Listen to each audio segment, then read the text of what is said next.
Breaking news today on Sekulow as the ACLJ has a big victory against the National Archives. Keeping you informed and engaged, now more than ever. This is Sekulow. We want to hear from you. Share and post your comments or call 1-800-684-3110. And now your host, Jordan Sekulow. Hey, welcome to Sekulow. We are going to take your calls to 1-800-684-3110. Great show today with Mike Pompeo, Senator Marsha Blackburn, Congresswoman Claudia Tenney. A lot of issues to talk about, but right off the bat, breaking news. We've got a big ACLJ victory to announce, a really quick victory to announce in the case involving the students targeted because of their pro-life. In this case, it was shirts and clothing items at the National Archives, of course, who cannot keep track of classified documents, but could put up a system of harassment against our clients who were students with pro-life they were attending the March for Life, went to the National Archives to go see the Constitution, Declaration of Independence, and were harassed the entire time they were there, from security guards on to people even at the gift shop. Yeah, it's a great win. We got a consent order out of the United States government. The Department of Justice is representing the National Archives because it is a federal agency. The injunction requires that they consented to a preliminary injunction against themselves. Yes. So let's reiterate this. We filed a federal lawsuit. We sought temporary restraining order, preliminary injunction, and damages. Damages still have to be litigated out. And the permanent injunction will have to be litigated out. But you asked for temporary relief because there are students going back there this Friday, tomorrow. Yep. We went then into what you do is you say, we're going to go and we're going to file a TRO. So you send the papers to the Department of Justice first, because that's required under the local rules for, they call it a meet and confer. And we said, if you don't agree to this, we're going to go to court and get this. And that went back and forth. And the end result is we got a preliminary injunction from prohibiting visitors. So no longer will the prohibit visitors from wearing T-shirts, hats, buttons, other items that display protest language, including religious and political speech. And this injunction is good until January of 2025 or earlier if the court gives another order. They also will provide a copy of this injunction to all of their security officers as well as National Archive personnel who interact with the public. And that's because some of these students were harassed even in the gift shop at the National Archives. Now, this is a separate lawsuit from the Smithsonian. That's a different lawsuit that we're dealing with there. Now, what we're going to do on that one is we're giving the Smithsonian, interestingly, it's not a federal agency. The Smithsonian is a federal entity. So they're not represented by the Department of Justice. They're represented by the General Counsel's Office of the Smithsonian. So I know it's confusing, but this is the nature and the scope of what we do. But this is an incredible result. In 5 days of legal work, we got this first matter so the students and others, it applies to anyone, can go back now and exercise their constitutional rights. A huge win. Great job by our legal team across the board. They did a great job on this. It's not over. We got the Smithsonian to go with, and, of course, the permanent injunction here. But very, very good news. And there's a copy of the order right there on the screen for those that are watching. It says consent order signed by Judge Kelly. He is the judge that is assigned to the case. We have a mandatory 90-day mediation. They even offered an apology and a tour of the facilities. Tour, to our clients. And personal apology to each of the clients in this matter, as well as the tour. And they are going to provide this decree to all of their staff that interact with anyone from the outside, anyone from the general public. So that does not just, it includes security officers, but it includes, like you said, the docents, the people who show you around the museum, have the blazers on, the people at the gift shop. Everybody at the museum who interacts with a person has got this now provided to them that, hey, you are not allowed to do this. You cannot do this. We are enjoined from this kind of action, and we've agreed to be enjoined by this kind of action as well. So, again, a reason to support the American Center for Law and Justice in our fight against the attack on pro-life speech, the demonization of pro-life speech. We've seen it from the Biden administration itself, and we're fighting back, and we're winning against the federal government in court. This time, they're agreeing to enjoin themselves because of how outrageous this action was. Donate at ACLJ.org. That's ACLJ.org. It's how we provide the services at no cost to these clients. ACLJ.org. We'll be right back.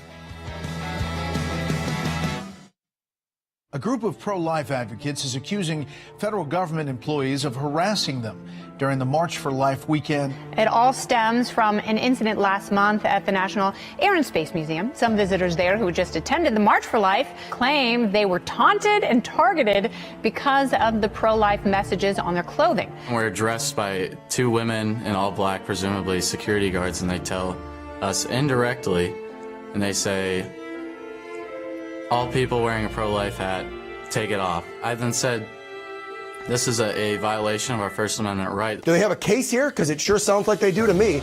Yes, we believe they have a case, which is why we're representing them. Of course, our law firm deals with constitutional First Amendment issues, so this is what we're well versed in dealing with, and we're looking to pursue legal action. Behind these walls, the Declaration of Independence and United States Constitution, beacons of free speech. What happened inside this building 3 weeks ago raises questions about the First Amendment. Wendy Lassiter and others were in Washington for March for Life. Lassiter says when she and the group walked into the National Archives, an employee confronted them. He said I had to take my sweatshirt off before I could enter the building, and I was just kind of like, what? This is America? Things like this shouldn't happen. Lassiter and others are suing the National Archives. The agency out with a statement saying its policy typically allows such expressive clothing. As the home to the original Constitution and Bill of Rights, which enshrine the rights of free speech and religion, we sincerely apologize for this occurrence. We are actively investigating to determine what happened. These apologies they only issue after we come out to the public and say what happened. The term pro-life now is being attacked. We're delving into this to see who is behind it. We're fighting back, and if you need help, ACLJ.org, we want to hear from you.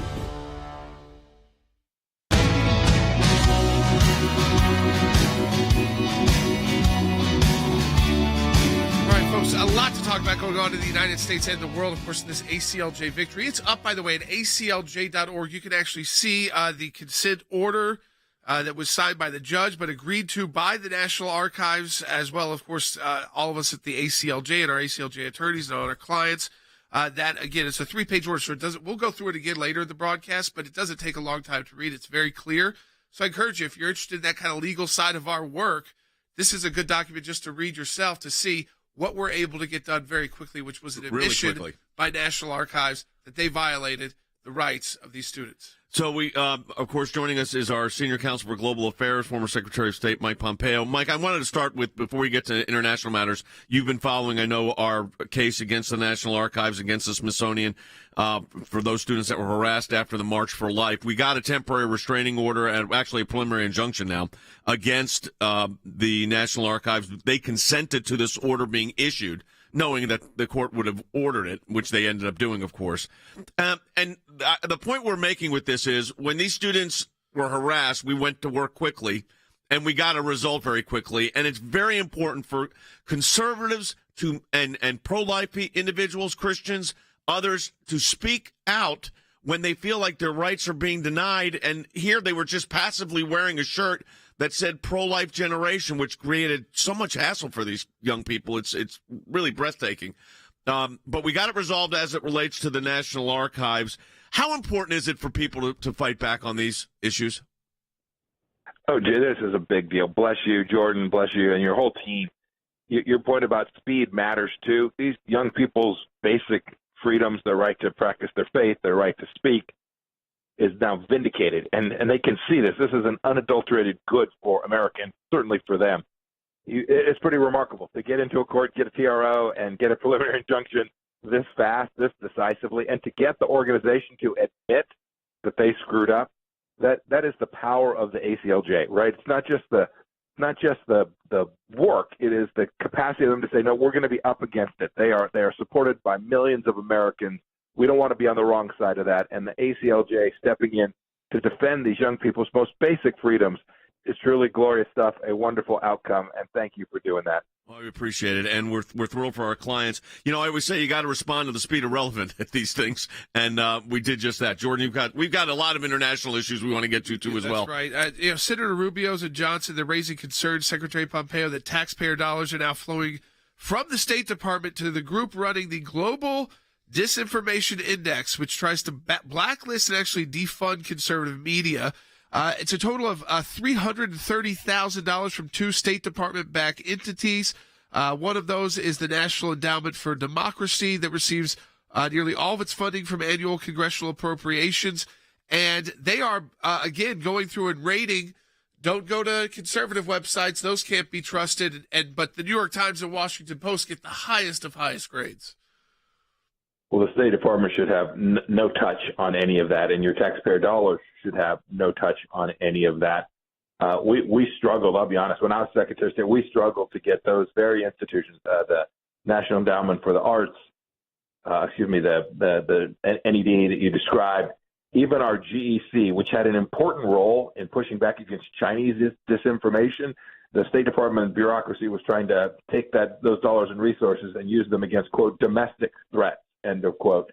This is the worst of government. We need to make sure that the government is completely viewpoint neutral when it comes to how it's spending taxpayer dollars and managing the information space, which is something it should have almost no touch on, Jordan. This is bad stuff. I'm glad you all are tracking it.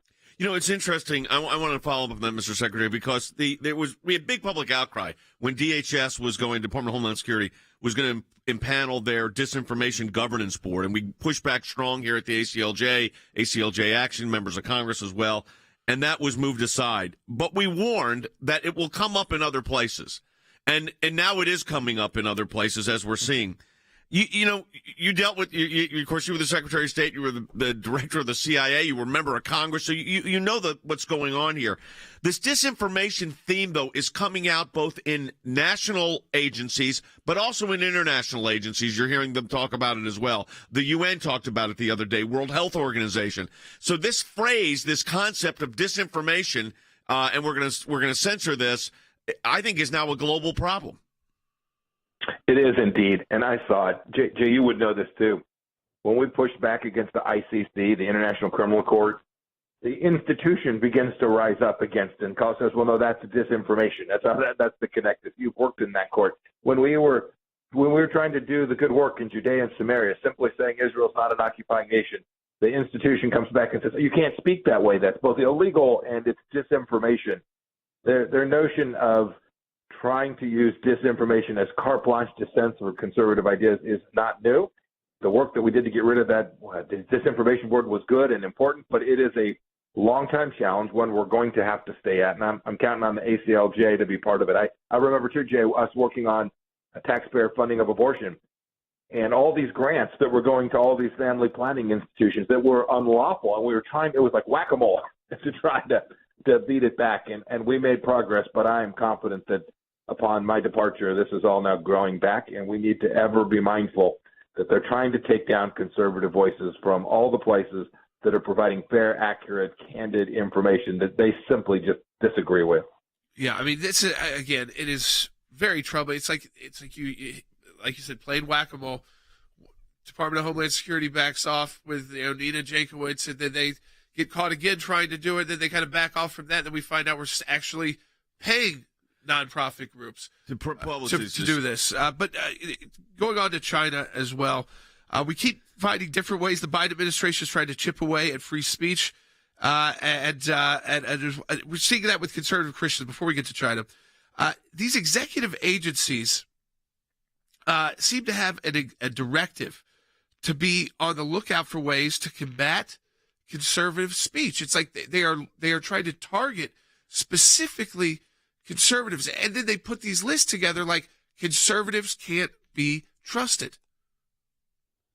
We've seen this before, Jordan. You all were in the middle of when the IRS was doing the same thing. So this is a repeat problem. This is not random. This is not an error. This is a systemic effort to take conservative voices from the marketplace of ideas. And whether it's the State Department or the Justice Department saying that the biggest threat they face is a white supremacist domestic terrorism. Right? These are dog whistles for the progressive left saying, take down these voices, take the thoughtful conservative voices, factually accurate conservative voices from the marketplace of ideas, and we can dominate that space.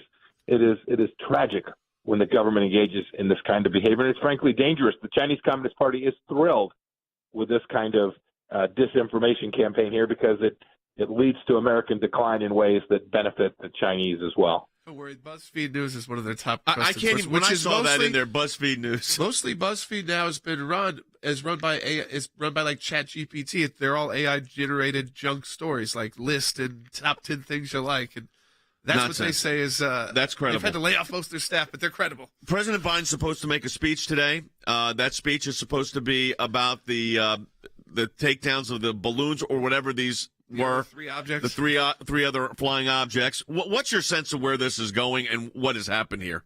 If you can make sense of it, because I can't. The stories have shifted.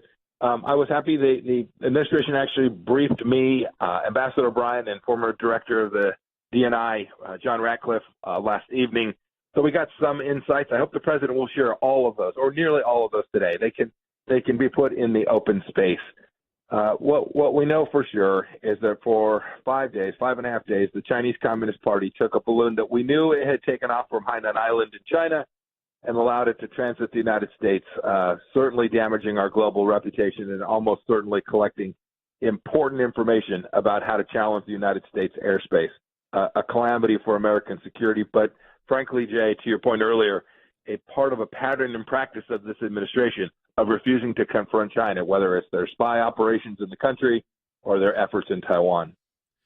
We appreciate your comments and insight as always, and the situation with this latest with the military operations. And I'm glad our military was successful in this, but this is costing real money. We don't know what's going on. You have a better idea of it now, and hopefully the American people will in the next 24 to 36 hours. We appreciate it. Mr. Secretary, thanks for being with us. I want to say this to our team.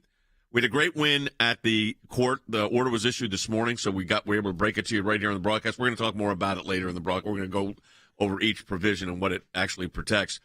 But Mike Pompeo said this: without your support of the ACLJ, it doesn't happen. And that is whether it's this broadcast or whether it's, in fact, the work that we do around the globe or right here in the United States. And that's whether it's at, as Mike said, the International Criminal Court in The Hague, where we represented Israel's interests. We put forward the U.S. interests on a hearing there, or going right down to a district court or to a county, zoning hearing.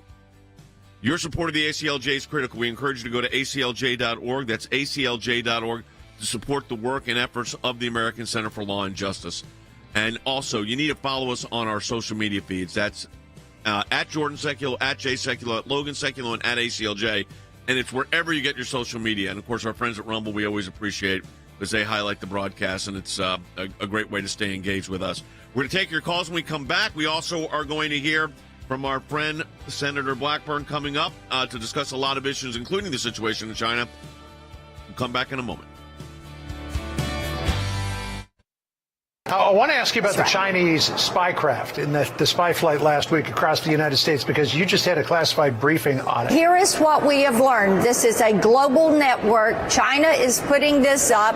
It's part of their surveillance. They are trying to spy and surveil, whether it is dealing with our economy, whether it is great power competition.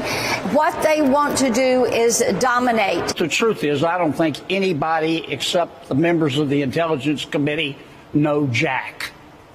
And that's kind of where we are, but the American people deserve to know what's going on. There's things that they should let us know. There's things that they should tell us they don't know. Of course, they shouldn't let on to sources and methods, but I don't think they've been transparent enough.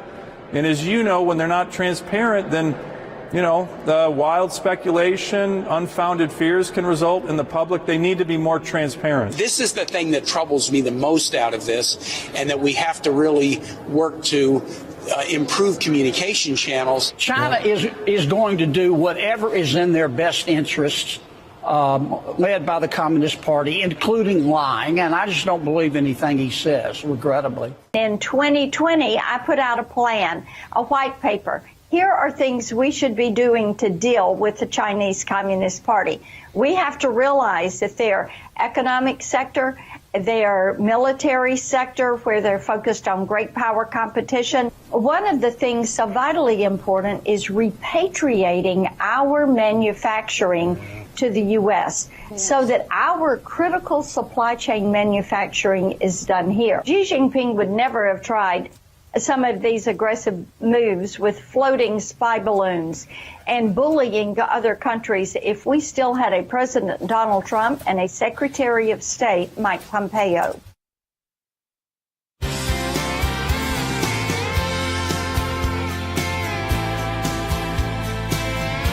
Welcome back to Sekulow. We're joined by a great friend of the ACLJ, Senator Marsha Blackburn, does so much great work for the people of Tennessee she represents, but the entire country as well, standing up for our conservative values, beliefs, our speech, and also fighting back against China and focusing on the senator's work specifically against the threat from the CCP. I mean, we've been talking about this now for weeks, whether it's the spy balloon, whether it's TikTok and the technology, whether it's the infiltration on our college campuses, and the senator's got a comprehensive plan. Yep. A lot of people have been saying, what should the plan be to combat China in a way that makes sense, because we rely so heavily on China? Senator, I wanted to ask you this because you do have a very specific plan up on your website on how to combat the Chinese Communist Party. But before we get to the specifics on the plan, I think it's important for people to hear from you. You serve on key committees regarding this. And we've got your web address right up on our screen right now at blackburn.senate.gov/China. How big is this threat from China? This threat from China is the biggest threat that we are facing today. You can look at what they're doing, and I heard you playing the clip. I had said China would never have tried this. Xi Jinping would never have tried this if we had a President Donald Trump and a Secretary of State Mike Pompeo. They knew if they did this, there would be hell to pay. So they didn't even go there. But here is where we find ourselves in this situation. When you look at the economic front, China thinks they have us over the barrel when it comes to active pharmaceutical ingredients, critical supply chain items such as your telecommunications equipment, things that are necessary for many of our electronics and auto manufacturing and rare earth minerals. They think they've cornered the market. This is why it is imperative that we repatriate and bring back and incentivize bringing back some of this advanced manufacturing so that we're not caught without. And I'm sure many of your listeners, Jay, remember when we had the heparin scare with contaminated heparin when we couldn't get antibiotics for babies, and it was because they were all made in China and the factory had blown up. So these are things that we should not put ourselves in those vulnerable positions. Likewise, when it comes to great power competition, what do you see the Chinese Communist Party doing? They're putting spy balloons over the U.S. They are floating TikTok out there to surveil our people and build a virtual you of anybody that is using TikTok. They have your face, they have your keystrokes, they have your patterns. They look at, through machine learning and artificial intelligence, what you're looking at. They feed you more of it. They mimic you online. They own the virtual you. When it comes to bullying Taiwan, Philippines, the Indo-Pacific, the Pacific Island nations, China is bullying them. And then China is carrying out atrocities. The Chinese Communist Party is carrying out atrocities against their own people. You look at the Hong Kong freedom fighters, the Tibetans, the Mongolians, the genocide being carried out against the Uyghurs. The Uyghurs used as slaves for slave labor. These are all things that the Chinese Communist Party is doing. It's documented. We know we're doing it. And they don't give a rip and flip what we think. Senator Blackburn, how do we get, because I think people, even now, you could purchase a new vehicle and they'll say, all right, we're waiting for this one chip. So the car basically works, but this part of the seat's not going to work till we get that chip. That chip is likely being made in China, and there's a backlog, and we've seen that all through COVID as well. So when you add the backlogs that we see through pandemic, plus that we're reliant on a country that is, I don't think is now any longer just a competitor, but is really a country that looks at us as an enemy. But an enemy they rely on too. How do we bring those technological jobs back? I mean, I think Americans want to do it. They just need to know, how do we do it? Well, and we have begun to do it with the chips. And Qualcomm, a U.S. company, is your largest producer of chips. Of course, they work globally, but they work domestically also. And investing, companies are going to need to invest. You have states that their economic development departments are trying to recruit some of these chip manufacturers. In Tennessee, we are seeing people trying to build factories to produce battery components and chips and items that are necessary for automobiles. We've got Coors Tech up in Oak Ridge that is very active in this space. But it takes incentivizing it coming back. And, of course, I'm one of those that believes you incentivize not through grants and government money and government control, but you do it through the tax code. And you put those incentives on the back end.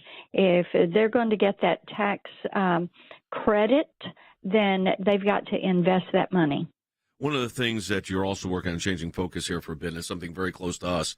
You have legislation you've introduced called the Stop Taxpayer Funding of Traffickers Act. And I want to say this. We did a comprehensive analysis for all 50 states on the legal legislation that should be adopted, which most states have now adopted, on this issue of sex trafficking and human trafficking. But this is a huge issue, and it's the Stop Taxpayer Funding aspect of this. Tell us what that legislation will do.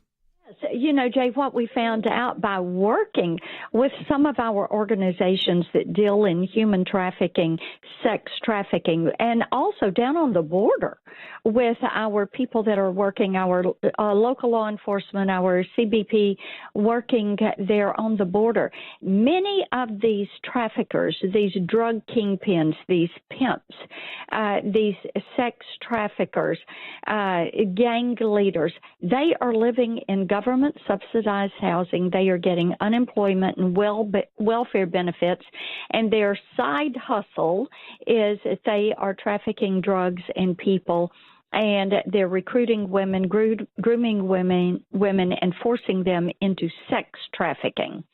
And one of the things pointed out to us was that they would be arrested. Then they would go back to their public housing address, and they would continue to carry out their trade until such time as they were pulled into court or convicted and jailed. So we have said as soon as they are arrested, the benefits stop.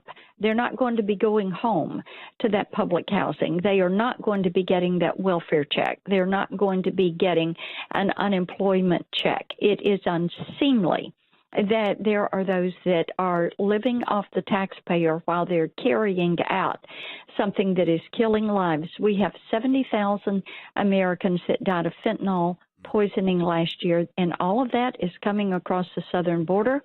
It is being pulled into this country by drug kingpins and drug traffickers and mules, and then you have it being made by Chinese scientists. Senator, we appreciate your hard work on all these issues and enjoy working with you and your staff, and we're going to continue to do that. Thank you for your commitment to standing up for the United States, especially with these foreign adversaries, but also protecting people that are vulnerable, and with the sex trafficking legislation that you're putting forward. It's a great idea to not reward this. And as I said, we did comprehensive legislation on Senator Blackburn's website address. We'll put it back up on the screen for those that are watching on our social media platforms, blackburn.senate.gov/China. Great way to get information. Coming up, we got a lot more ahead, by the way. That's right. So go to, again, we want you to continue listening. Share this if you're watching the broadcast with your friends and family. If you want to get in a call, this is the time to do it. 1-800-684-3110. If you got a question about our pro-life victory, a question about any of the topics we've talked about so far on the broadcast, give us a call, 1-800-684-3110. Support the work of the ACLJ. Donate today, aclj.org. The ACLJ has a 30-plus year history of fighting on behalf of you, our members, in support of life, abortion's murder, religious liberty. A Turkish court has freed American pastor Andrew Brunson. Justice, personal freedom, and constitutional government. Our freedoms are under attack.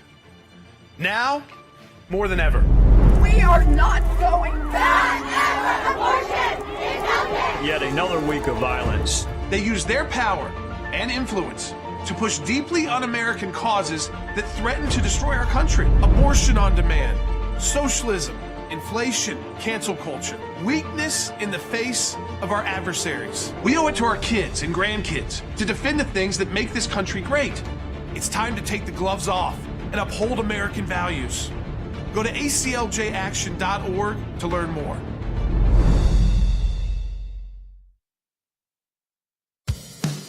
Keeping you informed and engaged. Now more than ever. This is Sekulow. And now your host, Jordan Sekulow. All right, folks, welcome back to Sekulow. If you're just joining us in the second half hour of the broadcast, a big ACLJ victory for life, a preliminary injunction issued, agreed upon by the National Archives. And the Department of Justice. That's right. And again, we're going to go through that in the next segment of the broadcast. Also, ACLJ action taking on the Secretary Buttigieg, Mayor Pete, and to hold him accountable for the the Ohio Palestine disaster and East Palestine as well, which is just outrageous. That where's FEMA? You've got people saying, federal government officials saying they drink the water. The Ohio governor saying I would use bottled water. And it's Ohio that is taking the lead, not the federal government or the transportation secretary, Mayor Pete, who has spent his time talking about racist roads that lead to beaches and racist construction workers because, construction workers, there's not enough diversity. So even if you see people in your neighborhood doing good new construction, they don't have the color of your skin. And those construction workers who get paid so much aren't representative of you. I don't know this is what happens. Anybody's ever looked over at a construction site and said, his skin color doesn't match mine. I don't like him. Here's the problem with Pete Buttigieg. He ran on a small-town mayor. Well, you know what you don't do? Don't put a small-town mayor in charge of the Department of Transportation because we've got crises in our aircraft. Yep. Big backlogs. Okay. We've got shipping problems, and we've got this derailment on our rails. And, and inconsistent statements coming out of the government. Anyways, we also had, as Jordan said, a big win at the U.S. District Court with a preliminary injunction. We're going to get into more of that in the next segment, but we do have calls coming in. I want to take one now. Let's take Ronnie's call from Florida on line 1. Hey, Ronnie, welcome to Sekulow. You're on the air. Yeah, thanks for taking my call. Sure. My question was, what is the ultimate goal for these lawsuits? Yeah. Are you intending to have somebody removed from the positions that, how they stole the First Amendment rights of people for freedom of speech? So there's three things you want to do. First, you want to make sure that the individuals can go back in and includes all Americans or anybody that's visiting and exercise their right of passive free speech, which is wearing a shirt that has an insignia that says we're the pro-life generation or whatever it might say, or a bracelet they have on. So that's number one. You want to protect their rights. So that goal, at least the preliminary injunction, is in place for until 2025. We'll get into specifics next segment. The second goal is to get a policy change. Well, they've already acknowledged that. So we're working through that. They've also issued a formal apology to our clients. We're not trying to get people fired at their jobs, okay? What we are doing, though, is, and we'll talk about this more next segment, is everybody that works there is about to get has gotten a copy of the consent decree as of today. Yeah, there's also damages. Yes, that's not done yet. That hasn't been litigated in this preliminary injunction. It's also, we're talking about, ultimately what you want is a permanent injunction against this kind of behavior. We're going to see the policy and make sure there is actually one that makes sense that they can be trained on. So while they have this preliminary injunction, which is in itself like a new policy for them, we want to make sure that's permanent, not just for this time period. And then the damages. It will be up to National Archives. We saw this in the IRS. It'll be up to them if they want to remove any employees. In the past, they have. Well, I mean, Lois Lerner, people, she gave up her job, took the Fifth Amendment, sought the Fifth to not have to testify, which if they're not able to mediate this, that we start deposing some of these folks. Oh, yeah. They might. Look, we got a 90-day mediation window. Yep. See if it can all be worked out. If not, we'd start taking depositions. We could actually start taking depositions before, and we will. Yep. So that case is going to move forward. So anyways, we'll get more into that in the next segment. I think CeCe Heil's going to join us. We'll go through that. We're taking some moves on the Smithsonian as well. You've got an ACLJ action item up. We're getting a good response to that, too. That's right. We want to hold, Secretary Buttigieg accountable for this. You can take action by going to acljaction.org. We've already had 5,987 people since the email went out this morning. All you've got to do is put your info in. We've got a preset letter for you as well. We want you to add some of your own text to that. Get it in.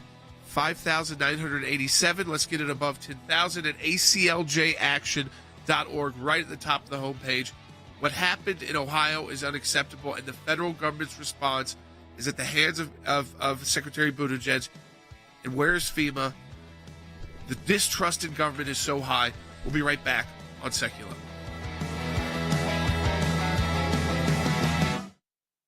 When we see something, when we hear something, when we're concerned about an issue, we don't just talk about it. We do something about it. And that goes to our Government Accountability Project. If we allow leaders in Washington, D.C. to make decisions behind closed doors, unaccountable to the people, then we are going to get skewed and corrupt decisions. There are lots of other places that do lots of important work for America, but the ACLJ has taken up a lane which is irreplaceable. The Freedom of Information Act, that's a statute that allows us to get information from the government. It starts with a letter from our offices in Washington to these agencies, and it says, give us this information on these topics. And generally, they don't. And then we go to court. We go through a series of lengthy negotiations back and forth about what they'll give or what they won't give. We may get tons of information that's redacted, and we have to then go back and say, you redacted too much. We can't really find out what you're giving us because it makes no sense. So it goes through a process of litigation. That is how you get information, and that office is going to be more active now more than ever. The ACLJ has been extremely active in vigorously seeking to hold these bureaucrats accountable. We have filed hundreds of FOIA requests. We have received over 20,000 pages of documents in our litigation. Holding them accountable, holding the Biden administration accountable so that all Americans are able to have faith in their government. We will up our efforts. We will not stop. You're finding a nugget in a gold mine. Occasionally you'll come up with something that is really a bombshell, but you have to persist in doing it, and that's what we do. That's a little bit of what we do through our Office of Government Accountability, and of course that comes under our Office of Government Affairs. So your support of the ACLJ supports all of that.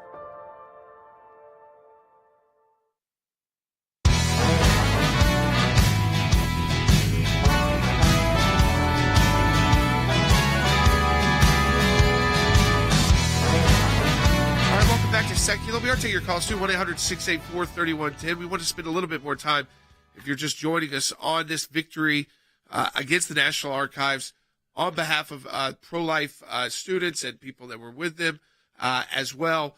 That preliminary injunction, because one of them is returning tomorrow.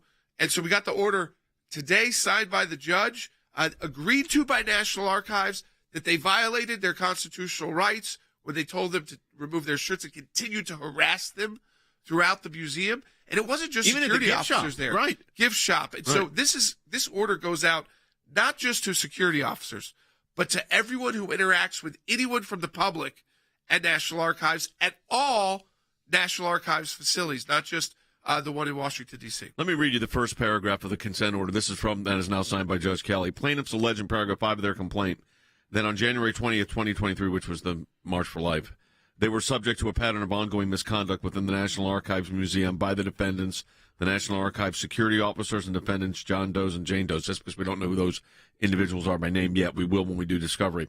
Who allegedly targeted plaintiffs and intentionally chilled their religious speech and expression by requiring plaintiffs to remove or cover their attire because of their pro-life messages. And then they say, and this is what's so interesting, C.C. Howell's joining, who's been working on this case with us, said the National Archives and Records Administration represents that its policy expressly allows visitors to wear these T-shirts, hats, buttons, etc., that display protest language, including religious and political speech. Interesting, these people weren't protesting.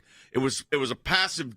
It was passive speech. What I mean by passive speech is they were just wearing a shirt that said something to the effect of pro-life generation, or had a bracelet on that said pro-life, and that became the basis for this, constitutional showdown at National Archives, where these students were mistreated in an incredible way. But it's important to understand at the outset what they were engaged in. And they were engaged in classic passive speech. It's still considered speech, even though it's not verbal.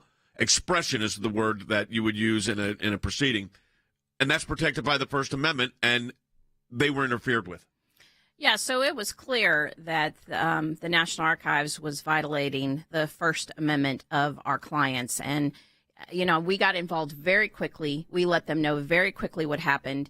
And in this consent order, it's, important to note that the National Archives literally states that they regret the actions and the events on January 20th. And they're going to remind their security personnel and their employees of the rights of visitors. And of course, a visitor has a right under the First Amendment to walk into the National Archives wearing a T-shirt that says something pro-life. That is something that is constitutionally protected. And it is very interesting that here's the National Archives where you have literally the Declaration of Independence and the Constitution, and they're going there to see it, and their rights that are protected by those documents are being violated. So as CC referenced, paragraph 3 states that the National Archives regrets the events and will remind all of its security officers and staff that NARA's facilities across the country, the rights of visitors and of the policy that allows for free speech. It was interesting because then we alleged, and it's true, that one of the plaintiffs intended to return tomorrow, Friday, and that they were going to return again, of course, for the March for Life. So let me go to the order. And this is what happens when you are aggressive in your litigation, which we were here. So being aggressive gets a result. Here's what happens. So it says the parties consent. And what Jordan said is right. This means the National Archives, through their lawyers, the Department of Justice under Joe Biden, the Biden Justice Department, consented to, and the judge signed to the following. Pursuant to Rule 65 of the Rules of Civil Procedure, that's the rules about injunctions, defendants, their officers, successors in office, employees, and agents are preliminarily enjoined from prohibiting visitors from wearing T-shirts, hats, buttons that display protest language, including religious and political speech, which preliminary injunction shall terminate upon the earliest of a final judgment of this action. The court can issue a supplemental order, or by January 19th, 2025, which is by then we should have the permanent injunction in place. And they also say, interesting, CC, that what the securities officers and other personnel are going to receive at the National Archives. The next paragraph. Yes. So they're absolutely going to get a copy of this consent order just to make sure that these security personnel and people at the gift store and anybody who interacts with the public will understand that this consent order is in place. And it goes on to actually say that they're going to provide our clients with a personal tour and a personal apology, which is absolutely necessary in this case because they literally violated their First Amendment rights. I think this may be a first. I'm trying to think, I guess in the IRS case, it's the same kind of acts of discrimination here. Lois Lerner did say, we don't have that anymore, I'm sure it's 100 years ago, said, we apologize. The IRS apologizes for this. Of course, there we said apology not accepted. Now we're accepting this apology, not because we got the apology. We're accepting this apology because you know what we got? A preliminary injunction against the National Archives. But Jordan, as you said, the case is not over because now we've got the damages issue, the permanent injunction, and mediation. Yeah, that's right. I mean, so this is, again, it's a great initial victory because they consented to the constitutional violation. They've admitted to the violation of the rights here. But it's just, right, it's just the beginning. Now we have 90 days of mediation, which allows for a discovery as well. And, of course, there's a damages claim here, just to make that clear to folks. So this is not just about getting a relief so that you can return to the museum without fear if you've got a pro-life shirt on, but it's also about the potential damages and harm that that our clients suffered. We do have the Lerner apology. So this was the second apology that we've received in ACLJ history on a case. Take a listen to this one. Flashback. They used names like Tea Party or Patriots, and they selected cases simply because the application had those names in the title. That was wrong. The IRS would like to apologize for that. But she really didn't, look, she didn't really believe that there was an apology. She was part of setting up this Be on the Lookout list. And somebody, and we're going to get to the bottom of this, folks, somebody had a Be on the Lookout for pro-lifers list, okay? These security officers they didn't come up with this on their own. So that's where discovery comes in. It was absolutely a concerted effort. There's no way that every single security officer was targeting and saying the same thing, making these people cover up, remove their shirts, and even the gift shop person working at the gift shop, same thing. They didn't come up with it individually on their own. They were told probably that morning, maybe they had a briefing. Of course, I'm speculating, but at some point, someone informed them, be on the lookout for these kind of T-shirts or buttons and make sure that people know they cannot wear them in here, which was exactly wrong, because absolutely they can. Yeah. And it's a victory not only for our clients, but really for anybody who wants to go now to the National Archives and wear something pro-life or anything with religious on their T-shirts. So it's also interesting here is this. So it says, so we got a mediation, which means we have 90 days. You mediate, you try to work out the agreement, because we've sued for damages here, too, as well as we want a permanent injunction. But there's also something else that's significant here. We have a companion case, and that companion case is the Smithsonian, which is actually the first one we filed, because that one hit first. And there we have not moved yet for the injunction or restraining order. However, one of our clients, who we talked about the other day, yesterday on the broadcast, a client of ours, Pat Mahoney, may well be heading over there to the Smithsonian in the next week, and would wear a pro-life shirt and would be, under the existing policy, he's supposed to be protected, but based on what they did, we have no idea that they would be. And that gives us a ground to go get a restraining order. By the way, yesterday, if you remember on the broadcast, we talked to you about the fact that he was out in front of the embassy in China, and they told him, the Secret Service initially said, well, the Chinese government just told us that this public sidewalk is actually China's. So you got to get off here. Now, the captain of the Secret Service for that area came over and corrected the officer, saying, no, this is a public sidewalk that's owned by the District of Columbia. It is a place appropriate for free speech. A famous case, Hague versus CIO, traditional sidewalks are traditional public forum, and he was allowed to do it. We are sending a letter off to make sure there's no confusion again, because there's going to be more activity, I suspect, around the embassy. But again, the Smithsonian case is now the next one. We're sending them a copy, we probably sent it already this morning, a copy of this order that said basically, hey, agree to this, or we're going back into court. We're already in court there, but we're going to go back into court on an expedited basis. Yeah, and the same egregious, facts happen there. Yes. You have security guards literally rubbing their hands together in glee of, you're about to make my day because I'm going to kick you out of here because you cannot wear that pro-life T-shirt. That is ridiculous behavior. No, this and is the where you get damages Smithsonian on these things. definitely needs to apologize for that, and they need to show us their policy that does not allow for that and that protects these people's First Amendment rights. Talking about damages, he didn't stop there by just saying, you're going to make my day by kicking you out. He said also he's going to write them up. Yeah. And these are all a lot of young people who are about to apply to college. Yeah, they didn't need this on the record. In fact, we had some plaintiffs that did not want to get in the lawsuit because they were afraid it was going to hurt their college admissions. Yeah. So, this is serious. This is real stuff. But point is, ACLJ's there. We're fighting it out. And because of you, we can do that. So we encourage you to go to ACLJ.org. That's ACLJ.org. Support the work of the ACLJ. Not only keeps this broadcast on the air, but allows our lawyers to go into court cases around the country and, frankly, around the globe. ACLJ.org to support the work of the American Center for Law and Justice. Coming up, more issues. We're going to talk about a whole lot of issues, including China. The president's supposed to give a speech either today or tomorrow on the balloon controversy, I call it. We'll see what that is. We'll be back with more, including your calls, 800-684-3110.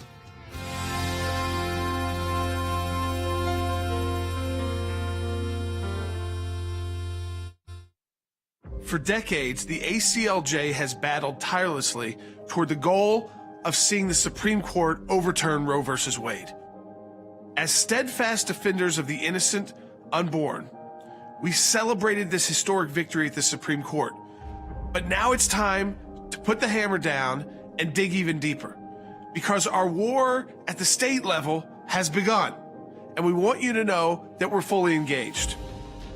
The ACLJ just launched a nationwide campaign to defeat abortion in all 50 states. In order for this to happen, you need to know exactly what's going on where you live, so part of our campaign includes a layout of abortion laws in each state at the time the Roe v. Wade decision came down. You can find this at our website, aclj.org. And as you'll see, some states were prepared for Roe to fall and had already passed certain laws to protect the unborn. But others remain hostile to life and are moving to enshrine a right to abortion into their state constitution or state law. And this is exactly what we're prepared to take on. The breakdown of laws that we provided is a first step. When there's a fast-moving development regarding abortion, the ACLJ will be the first to know about it and will be ready. Right now, we're calling on states to enact robust protections for life, and to vigorously oppose efforts to weaken those protections. This will not be easy, but neither was our last fight. And look how that turned out. When the ACLJ fights for life, we're always on the right side of history. So go to aclj.org right now and join the fight.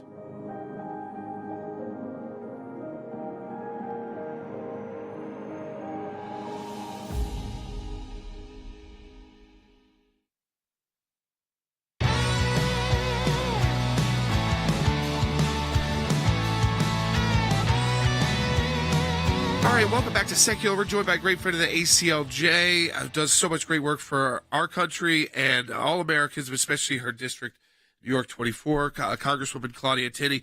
Congresswoman, let me go right to you on China. We've seen these briefings that members of Congress have received, and members have come right out after not just the balloon incident, but these other 3 incidents. They've come out and said everything that was said, and whether this was a classified briefing or something that was behind the scenes, that basically all of it should be released and allowed for all American people to see. Supposedly, the president's going to address the nation maybe as early as tonight, after a week after all this stuff. Your reaction initially just to this lack of transparency from the administration. I mean, first they told us the radar didn't pick it up. Then we find out, Daily Mail's got a full tracking of the balloon from the moment it took off in China and how it traversed the Pacific Ocean and into our territory. Well, this is the administration, exactly what they do.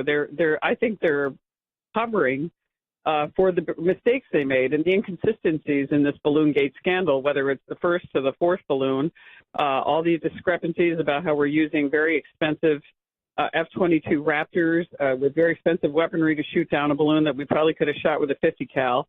I mean, this is the kind of stuff that they're trying to couch it in a classified setting when actually most of the documentation and evidence we have is already public. People can access it. It reminds me a lot of this whole Iran nuclear deal negotiation. I hate to but we keep meeting in classified settings, and the Biden administration last year never gave us any information.